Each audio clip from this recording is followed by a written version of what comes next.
কেউ কথা রাখেনি। 33 বছর কাটল, কেউ কথা রাখেনি। ছেলেবেলায় বষ্টমী তার আগমনে গান হঠাৎ থামিয়ে বলেছিল, শুক্লা দ্বাদশীর দিন অন্তরাটুকু শুনিয়ে যাবে।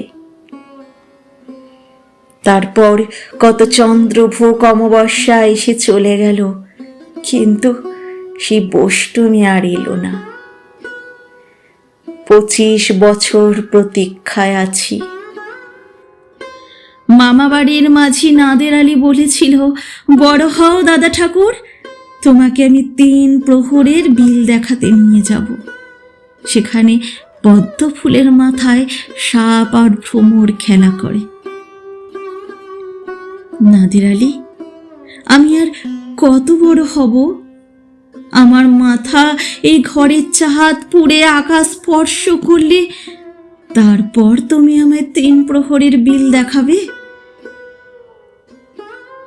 একটাও রয়্যাল গুলি কিনতে পারিনি কখনো।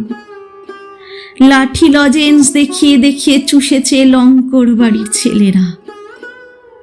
ভিখারির মতন চৌধুরীদের গেটে দাঁড়িয়ে দেখেছি ভিতরে রাস উৎসব। অবিরল রঙের ধারার মধ্যে সুবর্ণ কঙ্কন পরা ফর্সা রমণীরা কত রকম আমাদের আমোদে হেসেছে। আমার দিকে তারা ফিরেও যায়নি। বাবা আমার কাঁধ ছুঁয়ে বলেছিল, দেখিস একদিন আমরাও।